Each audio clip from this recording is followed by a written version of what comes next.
ذرا ان کی بات سنیں یہ کیا فرماتے ہیں۔ یہ ہے درود کا فلسفہ۔ تم کہو اللہم، میں کروں گا صلی اللہ، پھر آگے آئیں گے محمد و آل محمد۔ خدا نے کہا پورا دن نہیں مانگو گے، 5 دفعہ تم سے ضرور منگواؤں گا۔ جگہ جگہ سے اذان سے پہلے مولوی نے درود سے آل کو نکالا، صلی اللہ علیہ وسلم، آل کو نکال،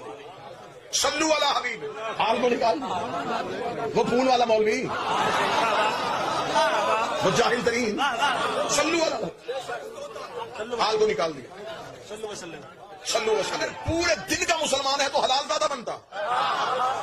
سارا دن درود میں سے آل کو نکالا، مسلح میں جا کے کیوں ڈالا؟ وہاں بھی کہتے تھے نماز میں وَأَصْحَابِهِ وَأَزْوَاجِهِ،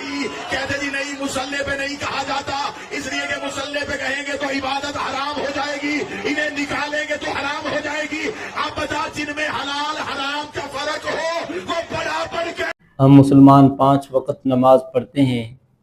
کیا کبھی ہم اس نماز پر غور کرتے ہیں کہ ہم اس کے اندر کیا پڑھتے ہیں؟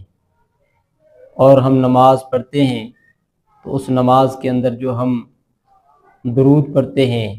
اور جو سلام بھیجتے ہیں تو کیا ہم نے کبھی اس پر غور کیا؟ نماز میں ہم سلام بھیجتے ہیں نبی کریم صلی اللہ علیہ وسلم کے اوپر، ہم السلام علیک ایھا النبی ورحمۃ اللہ وبرکاتہ، یہ ہم نبی صلی اللہ علیہ وسلم کے اوپر سلام بھیجتے ہیں کہ آپ پر سلامتی ہو، آپ پر رحمت ہو۔ نماز کے اندر ہم نبی کریم صلی اللہ علیہ وسلم کے اوپر سب سے پہلے سلام بھیجتے ہیں، سب سے پہلے اسی کے اوپر ہم سلامتی بھیجتے ہیں، اور پھر السلام علینا وعلی عباد اللہ الصالحین، وہ سلام ہم نے نبی کریم صلی اللہ علیہ وسلم کے اوپر بھیجا، سلامتی اور رحمت۔ اور یہ جو سلام ہے السلام علینا وعلی عباد اللہ الصالحین، یہ صالح لوگ کون ہیں؟ یہ کس کے اوپر سلام بھیجا جا رہا ہے؟ یہ رحمت اور یہ سلامتی کس کے اوپر ہے؟ یعنی انبیاء علیہ السلام، اور ان کے بعد جو سلام اور یہ سلامتی تمام اللہ کے ان نیک صالح لوگوں کے اوپر یہ سلامتی بھیجی جا رہی ہے۔ یہ جو سلام ہے، یہ جو سلامتی ہے،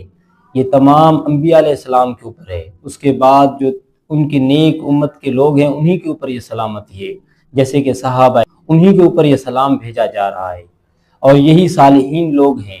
اور انہی کا مقام اور انہی کا مرتبہ بہت زیادہ بلند ہے۔ اسی لیے نبی کریم صلی اللہ علیہ وسلم کے سلام بھیجنے کے بعد ہم نماز کے اندر ایسے لوگوں کے اوپر سلام بھیجتے ہیں جو انبیاء علیہ السلام ہیں اور صحابہ اکرام ہیں۔ صحابہ کے اندر بھی وہ صحابہ جن کا مقام اور مرتبہ بہت زیادہ بلند ہے، ان کے بارے میں اللہ تعالیٰ نے قرآن مجید میں یہ ارشاد فرمایا، وَالسَّابِقُونَ الْأَوَّلُونَ مِنَ الْمُهَاجِرِينَ وَالْأَنصَارِ،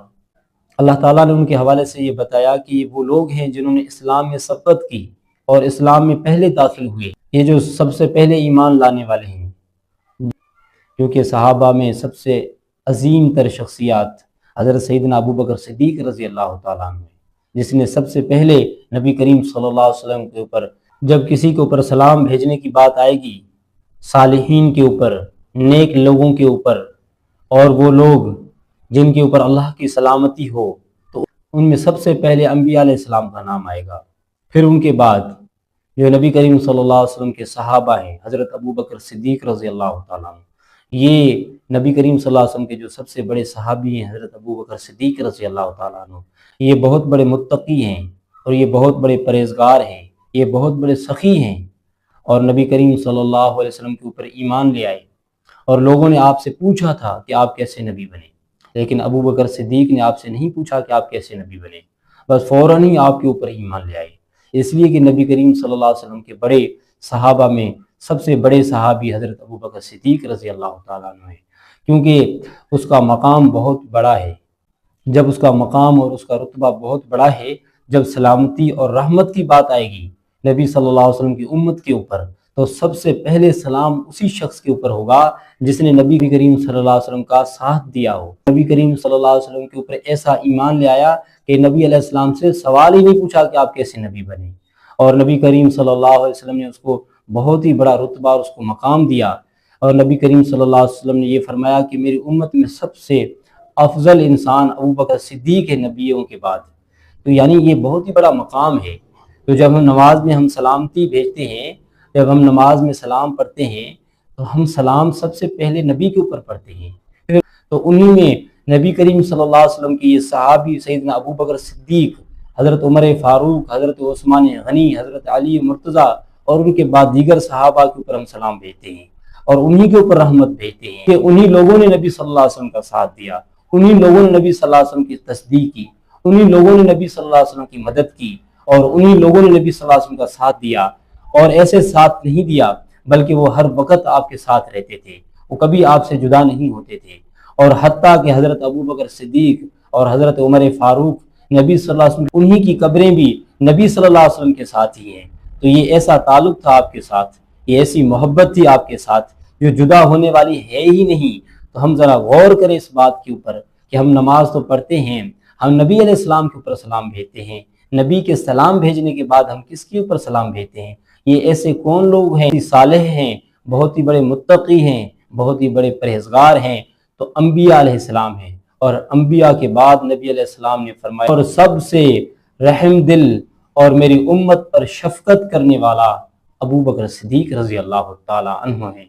تو ہم جب نماز میں سلام پڑھتے ہیں اور رحمت بھیجتے ہیں تو سب سے پہلے انبیاء کے بعد حضرت صدیق کے اوپر رحمت اور سلام بھیجتے ہیں، پھر اس کے بعد صحابہ کے اوپر، پھر اس کے جب ہم آخر میں درود پڑھتے ہیں تو پھر درود میں ہم اہل بیت کے اوپر جو ہے نا سلام اور رحمت بھیجتے ہیں، کیونکہ صحابہ کا مقام، ابو بکر صدیق رضی اللہ تعالیٰ عنہ کا مقام، عمر فاروق کا مقام